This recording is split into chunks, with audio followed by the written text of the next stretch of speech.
नमस्कार दोस्तों, कैसे हैं आप सब। एसएससी चर्चा पर मैं रोहित दीक्षित आपका स्वागत करता हूं।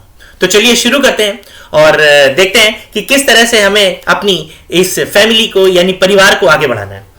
देखिए, आज हमारी पहली कक्षा है और पहली कक्षा की अगर हम बात करें तो एसएससी सीएचएसएल और एमटीएस की जो हमारी परीक्षाएं शुरू होने वाली हैं, जैसा कि आप सभी लोग जानते हैं कि 2 मार्च से अगर देखा जाए तो एसएससी सीजीएल मेंस स्टार्ट हो रहा है और उसके बाद एसएससी सीएचएसएल की परीक्षाएं होंगी और एसएससी सीएचएसएल के उपरांत जो हमारी परीक्षाएं होंगी वो होगी एमटीएस की।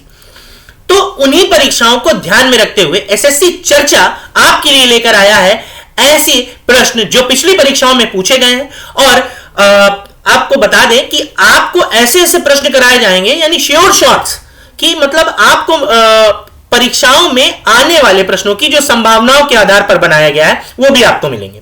तो चलिए शुरू करते हैं, लेकिन शुरू करने से पहले मैं आपको बता देता हूं कुछ चीजें क्या। देखिए, ऐसा है, सबसे पहले मैं आपको बताऊंगा कि जैसे आपने देखा होगा कि आप जब एसएससी एमटीएस की परीक्षा की तैयारी करते हैं तो एसएससी एमटीएस जो होता है वो 10th से यानी अगर देखा जाए तो हाई स्कूल पास मांगते हैं उसमें। और अगर सीएचएसएल की बात करें तो सीएचएसएल में 12th यानी 12वीं पास मांगते हैं। और अगर सीजीएल की बात करें तो सीजीएल मतलब क्या होता है? सीजीएल मतलब यानी ग्रेजुएशन, कंबाइंड ग्रेजुएट लेवल, यानी आपका ग्रेजुएशन कंप्लीट होना चाहिए। ठीक। तो जैसे हम ऑफलाइन कोचिंग जाते हैं तो ऑफलाइन कोचिंग में हम देखते हैं कि हमसे कहते हैं कि एसएससी एमटीएस का बैच अलग है, एसएससी सीएचएसएल का बैच अलग है, सीजीएल का बैच अलग है, ऐसा कुछ नहीं। देखिए, मैं आपसे एक बहुत अच्छी बात बताना चाहूंगा, क्या इसको अपने दिमाग में बिठा लीजिए। क्या बिठा लीजिए? बिठा ये लीजिए कि तैयारी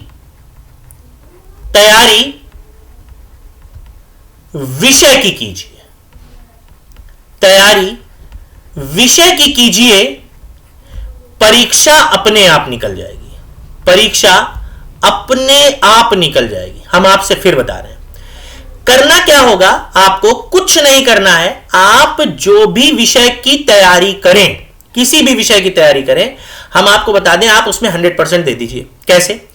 अगर आप मैथ्स की तैयारी कर रहे हैं भैया, आप उसमें 100% दे दीजिए, फिर चाहे आप एमटीएस दीजिए, सीएचएसएल दीजिए या सीजीएल, 100% निकल जाएगा। आप इंग्लिश की तैयारी करिए, लेकिन उस इंग्लिश को अपना 100% दे दीजिए, फिर चाहे एमटीएस दीजिए, सीएचएसएल दीजिए या सीजीएल दीजिए, परीक्षा अपने आप निकल जाएगी। ठीक। कैसे? देखिए, बस लेवल का फर्क होता है। ठीक, कोई कोर्स अलग नहीं होता है। ठीक। हाँ, अगर हम बात करें कि बैंकिंग की और एसएससी की, बिल्कुल सही बात है, बैंकिंग में थोड़ा सा एडवांस सेक्शन कम आता है और एसएससी में एडवांस का सेक्शन होता है। ठीक। तो ध्यान रखिए, कुछ नहीं करना है, आपको कुछ भी नहीं करना है, आपको बस इतना ध्यान रखना है, आपको तैयारी अपनी विषय की करना है, परीक्षा अपने आप निकलेगी। कैसे? देखिए, बस लेवल का फर्क होता है। लेवल का फर्क कैसे समझिए, जैसे आप एमटीएस की परीक्षा दे रहे हैं तो आएगा एग्जाम में, क्या आएगा कि 23 into 25, ये नॉर्मली मैंने एक एग्जांपल दिया। लेकिन जब आप थोड़ा ऊपर बढ़ेंगे सीएचएसएल पे, तो सीएचएसएल में आप जाएंगे तो पूछेगा आपसे 23.5 into 37.5। लेकिन जब आप ग्रेजुएशन में पहुंचेंगे तो आपसे कहेगा 269.3 into 92.65 का मल्टीप्लीकेशन। देखिए, गुणा इसमें भी है, गुणा इसमें भी है, गुणा इसमें भी है। फर्क क्या है? लेवल का। बस। तो आप अगर सोचिए, आप बेसिक से किसी भी विषय को तैयार कर रहे हैं और बेसिक से आप एडवांस लेवल तक जा रहे हैं, भैया एक बात बताओ, क्या परीक्षा नहीं निकलेगी? डेफिनेटली श्योर है कि आपकी कोई भी परीक्षा निकल जाएगी। तो ध्यान रखिए, आप इन सब चक्करों में मत पड़िए और आप ध्यान रखिए, आपको किसी चक्कर में नहीं पड़ना है, आपको बस इस चक्कर में पढ़ना है कि आपको जिस विषय की तैयारी करनी है उस पर आप अच्छे से तैयारी करिए, 100% दीजिए, परीक्षा अपने आप निकल जाएगी। ठीक है। उस दूसरी बात, ये जो हमारी सीरीज है एसएससी चर्चा पे, पहली क्लास है, आप देख रहे हैं, और इस पे ये जो हमारी सीरीज चल रही है प्रीवियस ईयर क्वेश्चन की चल रही है। तो सेशन को लाइक करिए, सब्सक्राइब करिए और शेयर करिए, और आपको बताएं इतना शेयर करिए, इतना लोगों तक पहुंचाइए कि हमारा परिवार बड़ा हो जाए।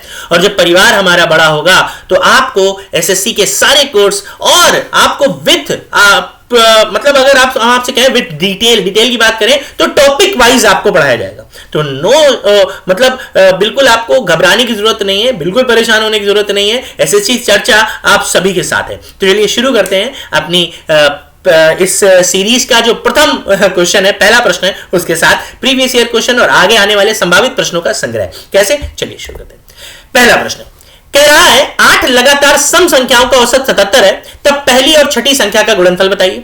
The average of 8 consecutive even numbers is 77, then what is the product of the first and the sixth number? भैया बहुत बढ़िया प्रश्न है। देखिए आपको अगर बेसिक आ गया तो आप कोई भी प्रश्न कर सकते हो। ठीक, कैसे, मैंने क्या कहा, तैयारी आप 100% कीजिए और बेसिक पे ध्यान दीजिए, ट्रिक्स अपने आप निकल आएगी। कैसे, देखिए ध्यान रखिए कि जब, बहुत ध्यान से पढ़िएगा, जब दी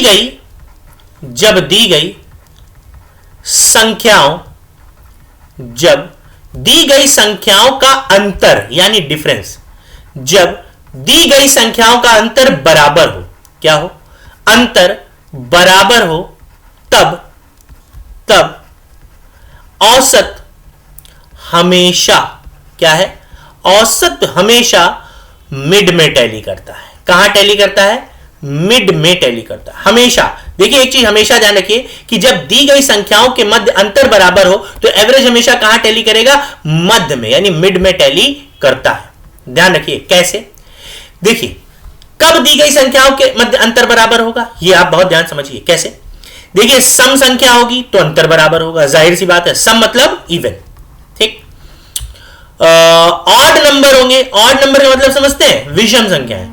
भैया जब विषम संख्याएं होंगी, जब विषम यानी ऑड नंबर होंगे तो ऑड नंबर में भी क्या होगा कि हमारा अंतर बराबर होगा, डेफिनेटली श्योर है, ऑड नंबर में भी हमारा अंतर बराबर ही होगा, नो डाउट अंतर बराबर होगा। ठीक, अच्छा फिर आपको क्या करना है, अब आप समझिए, देखिए ऐसे हमारी प्राकृतिक संख्या यानी नेचुरल संख्याएं होंगी तो उनके बीच में भी अंतर क्या होगा, बराबर होगा।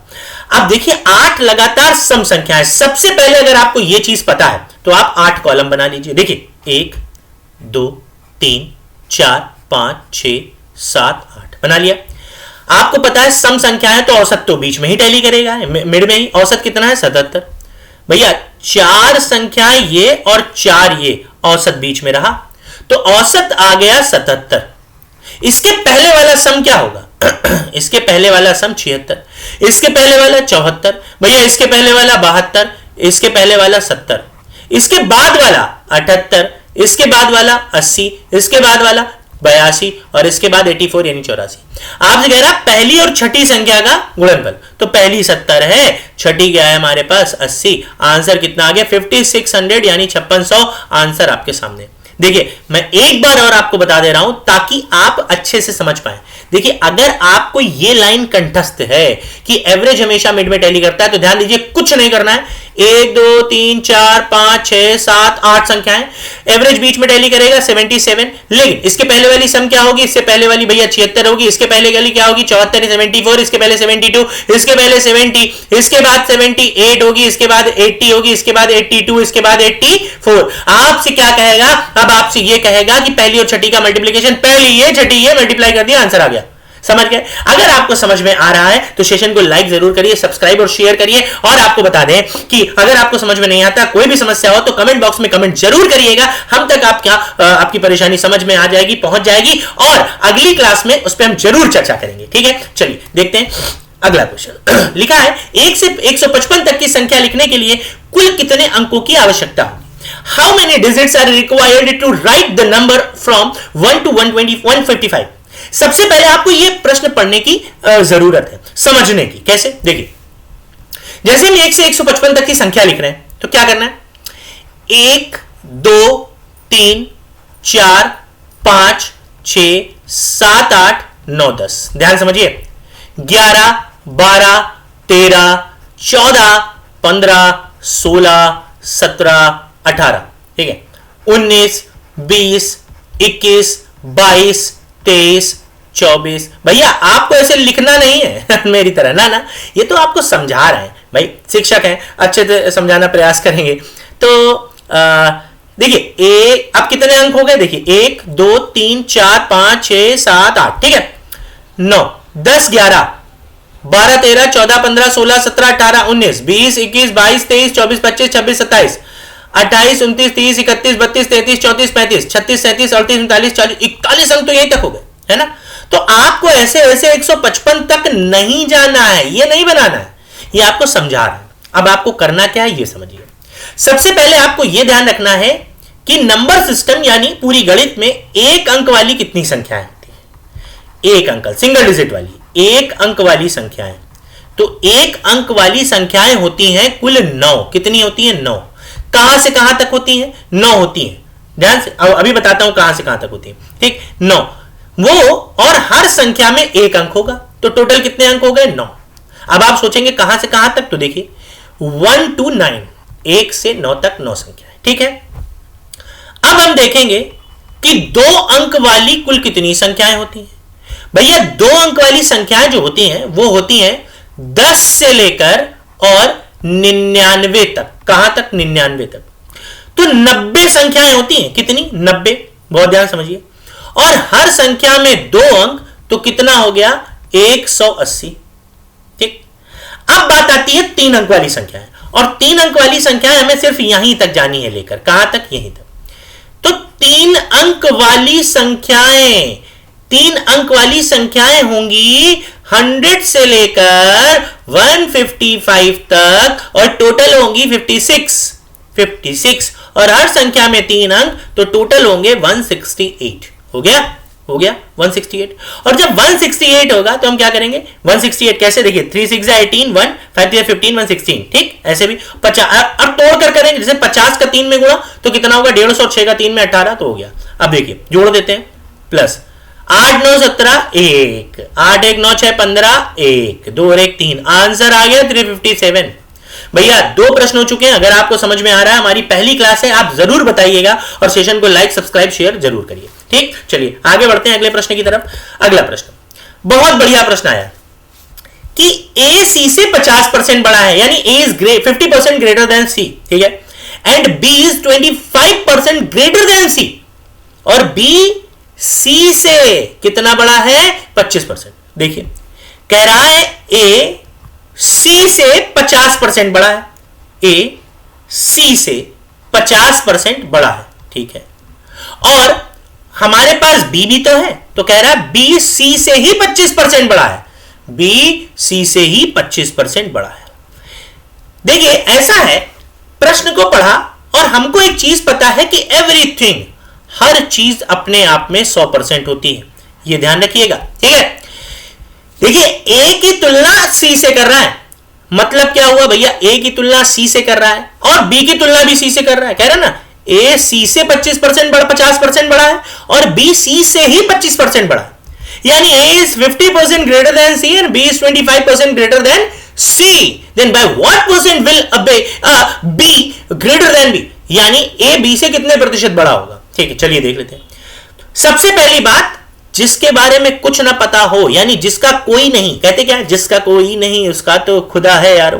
प्रतिशत में जिसका कोई नहीं उसका 100 होता है। कौन होता है? 100। और ए से 50% बड़ा है, यानी 150, ठीक। और कह रहा है 20 से 25% बड़ा है, यानी 125। ले आ गया भैया, ठीक। रेशियो छोटा कर लेते हैं 25 से काट के। कैसे? 6 बार 25 से, 4 बार 25 से, और कितनी बार? 5 बार। चला गया। कह रहा है, आप देखिए बहुत अच्छी चीज, आप समझिए यहां पे बहुत अच्छी चीज। क्या? बेसिक। अगर आपको ये आ गया तो सब आ जाएगा। क्या? ऐसा है कि जब किसी संख्या के 7% में का, के, की, सा, से, सी लिखा हो, या फिर इंग्लिश में ऑफ, देन, दैट या ऑन लिखा हो, तो ध्यान रखिएगा प्रतिशत में उसे हमेशा नीचे लिखते हैं डिनोमिनेटर साइड, ठीक। पहली चीज, डिनोमिनेटर साइड नीचे, हर के स्थान पर, हर के स्थान डिनोमिनेटर साइड, ठीक। और अगर स्थिति आ जाती है मोर देन की, मोर देन या फिर लेस देन, तो भैया इसमें हम लिखते हैं अंतर। क्या लिखते हैं? अंतर। ठीक, ध्यान रखिए, क्या लिखते हैं? अंतर। क्या लिखते हैं? अंतर। अंतर क्या, ये भी समझिए, अंतर लिखते हैं, बहुत ध्यान समझिएगा, क्या लिखते हैं? अंतर। अंतर की बात हो रही है, अंतर, डिफरेंस, यानी जब आपसे कहता है अधिक या कम, ठीक, मैं लिख देता हूं अधिक या कम की बात करें तो हम क्या लिखते हैं? अंतर। अब आपको ध्यान से समझना है, क्या समझना है? देखिए 6 4 5 हो गया, ठीक। कह रहा है कि ए बी से कितना प्रतिशत बड़ा है, से कितने प्रतिशत बड़ा है, तो सबसे पहले जिसके साथ से लिखा होगा उसे नीचे, तो बी के साथ, तो बी को भैया नीचे लिखेंगे, बी क्या है? 5 इंटू 100। और जब लेस देन और मोर देन की कंडीशन होती है तो डिफरेंस, तो ए और बी की बात हो रही है, तो अंतर आ रहा है 1 का, यानी आंसर आया 20%। देखिए खत्म, ठीक, ये पहला। अब दूसरा तरीका हम देखते हैं, रेशियो का तरीका। क्या देखते हैं? रेशियो का तरीका। रेशियो कैसे? देखिए जरा सा हम इंक चेंज करते हैं, ब्लू इंक से लिख रहे हैं ताकि आपको कंफ्यूजन न रहे। कैसे? कह रहा है ए सी से 50% बड़ा है, तो अगर सी को हम 100 ले लें और ए हो गया 50, तो 150, तो रेशियो हो गया 3:2। सही है। फिर कह रहा है कि बी इसी सी से 25% बड़ा है, तो सी हो गया 100 और बी हो गया 125। अगर और छोटा करें 5 से 25 से, तो 5 बार और ये 4 बार। सही है, इतना सही है, ओके। अब क्या करें? देखिए अब इसको सिंगल रेशियो में चेंज करें। कैसे? सी देखिए 2 बार आ रहा है, तो चेंज करते हैं। कैसे? ए सी बी, देखिए जो एक से अधिक बार आएगा उसको बीच में रखेंगे, ठीक है। तो ए और सी का रेशियो आ रहा है 3:2, सी और बी का रेशियो आ रहा है 4:5, रख दिया। देखिए नीचे ही रखेंगे, अगल बगल नहीं, ठीक। अब हम क्या करेंगे? अब हमारा काम है कि बगल वाली वैल्यू को पुट करना, ठीक, बगल वाली वैल्यू को पुट करना। कैसे? बी के बगल में क्या है? 2, पुट कर दिया। सी के बगल में 4 के बगल में क्या है? यहां पर 4, पुट कर दिया। और सीधा सीधा गुणा, 5 2 जा 10, 4 2 जा 8, 4 3 जा 12। बस अब क्या? छोटा कर दीजिए। किससे? 2 से 6 बार, 2 से 4 बार, 2 से 5 बार। देखिए सेम रेशियो आया, कौन सा? ये वाला 6 4 5। बस यही करना है। अगर आपको आता है, देखिए मैं आपसे वादा करता हूं, अगर आप सभी लोगों की अगर प्यार रहा आप सभी लोगों का और हमारा परिवार एसएससी चर्चा बड़ा हो जाता है, ठीक, और जितनी जल्दी बड़ा होगा, मैं वादा करता हूं आपसे एक एक बेसिक आपको पढ़ाऊंगा, ऐसा कि मैंने क्या कहा कि तैयारी विषय की कीजिए, परीक्षा अपने आप निकल जाएगी। डेफिनेटली श्योर आपकी परीक्षा निकलेगी, ठीक। मैं आपके साथ हूं और एसएससी चर्चा भी आपके साथ है। चलिए अगले प्रश्न की ओर बढ़ रहे हैं। अगला प्रश्न कह रहा है कि जब किसी वस्तु को 18,700 में बेचा जाता है तब विक्रेता को 15% की हानि होती है, तब उसे किस मूल्य पर बेचा जाए कि 15% का लाभ हो? देखिए बहुत बढ़िया प्रश्न है। कैसे? कह रहा है जब किसी वस्तु को 18,700 में बेचा जाता है तो विक्रेता को 15% की हानि होती है। क्या कह रहा है? विक्रेता को 15% की हानि होती है जब 18,700 में बेचा जाता है, ठीक। कह रहा है और किस मूल्य पर बेचेंगे 15% का लाभ हो? When an item is sold for rupees 18,700, the seller lost 15%. At what price should it then be sold for a profit of 15%? देखो भैया एक चीज ध्यान रखना, क्या कि जब हमें लाभ होता है, लाभ मतलब क्या होता है? प्रॉफिट, तो हमेशा हम 100% में प्लस करते हैं। क्या करते हैं? प्लस। और जब हमें लॉस होगा तो 100% में माइनस करेंगे, ये भी ध्यान रखना, ठीक। हमेशा 100% में क्या करते हैं? माइनस करेंगे। अब देखिए यहां पर, अब यहां पर क्या है वो हम आपको समझाते हैं कैसे क्या होगा। देखिए कभी भी ऐसा प्रश्न मिले जहां पर एक जगह रुपए, देखिए ऐसी कंडीशन जो स्थितियां बनती है ना, वो कितनी बनती है? देखिए कि एक जगह आपको रुपए देगा, पहली स्थिति रुपए ABC, और यहां पर अगर प्रॉफिट होगा तो दूसरी जगह आपसे कहेगा लॉस, ठीक। समझिए ध्यान से, आपको रुपए दे देगा ABC, एक जगह अगर प्रॉफिट होगा तो हो सकता है दूसरी जगह भी प्रॉफिट ही मांगे आपसे। क्या मांगे? प्रॉफिट।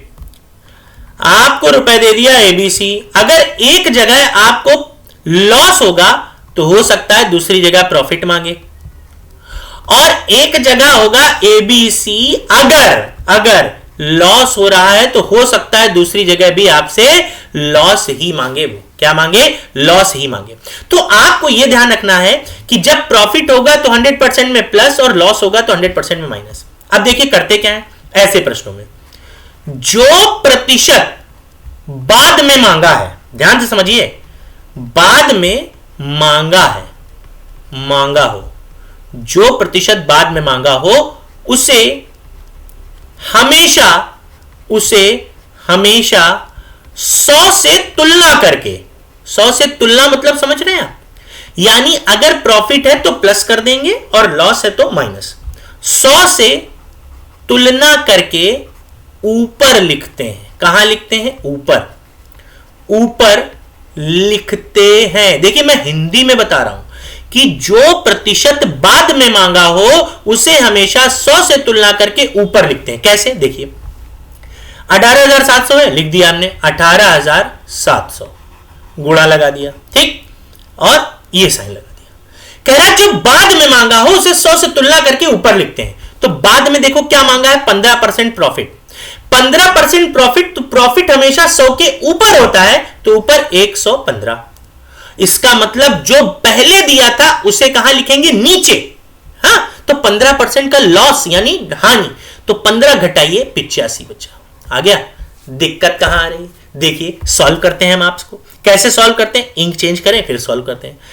5 5 से 17 टाइम, 17 से 17 बन जा 00, 17 कम 17, 17 कम 17, क्या आ गया? 23 इंटू 1100 आ गया। कुछ नहीं करना होता है, 0 और 11 से किसी भी संख्या में गुणा करेंगे तो क्या करेंगे? देखिए पहले ये 3 लिख दीजिए, यानी जो अंक लिखा है लिख दिया, उसके बाद ऐड कर दीजिए 3 और 2 5, और फिर ये वाली संख्या लिख दीजिए यानी 2। देखो आ गया 25,300। कैसे करना है फिर से समझिए एक बार। कैसे? किसी भी संख्या का 11 में मल्टीप्लाई करना है। देखिए अभी छोटी डिजिट में बता रहे हैं आपको, जैसे हमने लिख दिया 62, ठीक, का मल्टीप्लाई करना है 11 से। तो कैसे करेंगे? पहले तो 2 लिख दीजिए, ये देखो 2 लिख दिया, ठीक, उसके बाद दोनों को जोड़ दीजिए, 6 और 2 8, और फिर लास्ट वाली लिख दीजिए 6, आंसर आ गया, ठीक। अब आप सोच रहे होंगे सर अभी यहाँ पे 6 लिखा होता तब क्या करते? बिल्कुल सही, आपको सब बताएंगे भाई, कैरी कर लिया जाएगा, हाँ हासिल लगेगा, है ना। तो जैसे यहाँ पर 67 हो गया इंटू 11, तो अब तो दिक्कत हो गई क्योंकि 7 होगा 6 7 13 हो जाएगा, हाँ, तो वो सही है। ये सब चीजें आपको पता चलेंगी, आराम से, टेंशन मत लीजिएगा, ठीक है। तो आप समझ गए होंगे, उम्मीद है आपको ये तो समझ में आ गया होगा, ठीक है। तो आपको ऐसे अगर 4 से 5 प्रश्न मिल जाए आराम से कर लोगे, ठीक। चलो आगे बढ़ते हैं जल्दी से। अगला अरे भाई बहुत बढ़िया प्रश्न है ये, तो बिल्कुल कॉमन सेंस बेस्ड है। कैसे? एक व्यापारी इस शर्त पर एक लड़के को नौकरी देता है, कहता है कि भैया अगर 1 वर्ष की नौकरी तुम करोगे तो तुम्हें हम 1150 रुपए और एक पॉकेट कैलकुलेटर देंगे, ठीक है। लड़का क्या कर रहा है? 9 महीने नौकरी करता है और उसके बाद उसे 760 रुपए तथा एक पॉकेट कैलकुलेटर मिल जाता है। कह रहा है कैलकुलेटर कीमत बताइए, ठीक है। देखो भैया ऐसा है बेटा, कह रहा है अ बिजनेसमैन, इंग्लिश में भी पढ़ देते हैं, a businessman gives a job to a boy on condition that after 1 year of service he will get rupees 1150 and a pocket calculator, but that boy works only for 9 months. After that he gets rupees 760 and a pocket calculator. Then find the calculate price, calculate price calculator, यानी calculator का मूल्य बताना। Then find the value of calculator. Okay, देखो एक चीज हमेशा ध्यान रखना, कभी भी कोई तुमको अपने पास से कुछ नहीं देगा। ये भारत है, यहां पर कोई भी तुम्हें कुछ देगा तो तुम्हारा ही पैसा काट के तुम्हें देगा। जैसे अगर प्राइवेट कंपनी में हम जॉब करते हैं तो क्या होता है कि हमसे क्या करता है कि जैसे तुम्हारी सैलरी 35,000 रुपए और तुमसे क्या करेंगे, वो तुमको सैलरी कम मिलती है, ठीक, तो कहते हैं बहुत सी चीजें कट कुटा के इतनी हमारे हाथ में आती है, ऐसे आप बोलते हो कि इतना कैश इन हैंड, हाँ इतनी हाथ भैया मिल रही हमको, ऐसे कहते हो। तो 35,000 सैलरी हमको 28,000 मिल रही, अब 7,000 कट रहा, अरे पीएफ कटता है, बहुत कुछ कटता है, हाँ। तो अब हुआ क्या? हुआ ये कि वही जो 7,000 कट रहा है, जुड़ते साल भर में कितना हो गया? सोचिए 7,000 कट रहा है और साल भर यानी 12 महीने, ठीक। अब सोचिए, और जब वर्ष का अंत होता है तो कंपनी हमें क्या करती है, गिफ्ट देती है। तो हम क्या सोचते हैं, दीपावली में और होली में, यानी दिवाली होली हमें गिफ्ट्स मिलते हैं, ईद बकरीद ऐसे। तो हम क्या करते हैं, हम सोचते हैं अरे भाई कंपनी तो हमारे लिए बहुत सोचती है। ऐसा ऐसा नहीं, आपकी सैलरी पेपर पे तो कुछ और है, आपको मिल कुछ और रही, यानी वो पैसा कहाँ जा रहा, आपका काट के आप ही को दिया जा रहा है, यानी कहीं ना कहीं से आपका कट रहा है पैसा। तो अब क्या कर रहे हैं, अब आप समझिए, ऐसे ये भी है क्या कि एक व्यापारी इस शर्त पर एक लड़के को नौकरी देता है कि 1 वर्ष की नौकरी के बाद उसे 1150 देंगे। 1 वर्ष की नौकरी का मतलब समझ रहे हैं, 12 महीने। भैया 12 मंथ। लड़के ने कहा, लड़के से कहा गया तुम 12 महीने नौकरी करोगे तो तुम्हें हम रुपया देंगे 1150 और साथ में एक पीसी देंगे। कितना देंगे, पीसी यानी पॉकेट कैलकुलेटर। अच्छा लड़का क्या कर रहा, लड़का सिर्फ 9 महीने ही नौकरी करता है। कितना, 9 महीने। 9 महीने नौकरी करता है और लड़के को मिलते हैं 760 रुपए। कितने, 760। लेकिन पॉकेट कैलकुलेटर मिल जाता है, श्योर है, ठीक। अब देखिए क्या है, पॉकेट कैलकुलेटर मिल गया। अच्छा देखो, लड़के ने नौकरी कितने दिन नहीं की, लड़के ने 3 महीने नौकरी नहीं की, श्योर है, ठीक। 3 महीने नौकरी नहीं की। कितना पैसा नहीं मिला, देखो जरा, 0, ठीक। इधर कितना हमारे पास, देखिए बहुत ध्यान से, 15 में 6 गया तो कितना बचेगा, 9। सही है, ध्यान समझिए, 10 में 7 गया 3, यानी 390 रुपए उसको नहीं मिले। 390 रुपए नहीं मिले, 390 रुपए नहीं मिले। एक बार मैं शांत हो रहा हूं 1 मिनट के लिए, आप जल्दी से देख लीजिए क्या सही है। यानी 12 महीने की नौकरी कर रहा था तो 1150 रुपए और पॉकेट कैलकुलेटर मिलना था, लेकिन 9 महीने नौकरी करने के पश्चात उसको 760 रुपया और पॉकेट कैलकुलेटर तो मिल रहा। ठीक है, सही है ना, ठीक है। अच्छा उसके बाद देखो, अब उसको कितने महीने हो गए, 3 महीने नहीं, मतलब नौकरी नहीं किया तो 390 रुपए नहीं मिले। आपको पता है 3 महीने की वास्तविक यानी एक्चुअल जो सैलरी है, एक्चुअल सैलरी वो 390 रुपए है। इसका मतलब 1 महीने की सैलरी क्या होगी, 1 महीने की तो 3 1 जा 3, 3 3 जा 9 और 0, 130 रुपए। इस हिसाब से 12 महीने की सैलरी क्या होगी, देखते हैं। 130 इंटू 12 यानी 1560, लेकिन फिर भी कर लेते हैं, देख लेते हैं। 0 12 3 36, 3 लगा, 12 कम 12 और 3 15। देखिए मैंने आपसे पहले कहा था, क्योंकि अभ्यास हो जाता है करते करते। ये इसकी 12 महीने की वास्तविक तनख्वाह है, वास्तविक तनख्वाह है। अब सोचो, मैं थोड़ा सा इंक चेंज कर लूं ताकि आपको प्रॉब्लम ना हो, है ना। तो देखते हैं, अब आप सोचो, खुद सोचो क्या सोचना है कि 1560 रुपए तो तनख्वाह थी मेरी, लेकिन आपको मिल रहे हैं 1150 रुपए, यानी पैसा तो कटा है। और पैसा कट के आपको ही कैलकुलेटर मिल रहा है, कितने का, देखो कैलकुलेटर कितने का था, 410 रुपए का कैलकुलेटर आपको प्रदान किया जा रहा। और आप क्या फील कर रहे हैं, अरे वाह कंपनी ने मुझे गिफ्ट दिया है। समझ में आया आपको। तो चलिए एक बार देख लेते हैं, मैंने आपको कौन कौन से क्वेश्चन कराए हैं, जल्दी से मैं देख लेता हूं और फिर उसके बाद मैं प्रयास करूंगा। देखिए आज हमारी पहली क्लास है, तो मैंने आपको बताया पहली क्लास में कि तैयारी विषय की कीजिए, परीक्षा अपने आप निकल जाएगी। लेकिन भाई एक चीज इतना ध्यान रखिए, सेशन को लाइक सब्सक्राइब शेयर जरूर करिए, आपके लिए जरूर बेसिक सेशन लाऊंगा मैं, और आपसे वादा कर रहा हूं। और देखिए जल्दी से, पहला हमने आपको एवरेज के बारे में बताया कि एवरेज हमेशा मिड में टैली करता है। दूसरा आपको बताया कि अंकों की संख्याएं कितनी होती है, कैसे इन प्रश्नों को करते हैं। तीसरा प्रश्न देखा आपने कि परसेंटेज को कैसे किस वे में कर सकते हैं, और आपने ट्रिक भी सीखी क्या कि जिसके साथ का, के, की, सा, से, सी या ऑफ देन दैट ऑन लिखा उसे हमेशा नीचे लिखते हैं, और जबकि मोर देन लेस देन हो तो हमेशा हम डिफरेंस लिखते हैं। उसके बाद अगर हम बात करें तो जब किसी वस्तु को 18,700 रुपए में बेचा जाता है तो विक्रेता को 15% की हानि होती है, तो किस मूल्य पर बेचें कि 15% का लाभ हो। ठीक, तो इसमें आपने 4 स्थितियां देखी हैं, 1 2 3 4 ऐसे। अच्छा एक चीज और आपको ध्यान रखना है कि सीपी जो होता है, सीपी भी अपने आप में 100% होता है। कितना होता है, 100। तो कहीं भी आपसे सीपी पूछ रहा है तो आपको 100% की वैल्यू निकालनी है।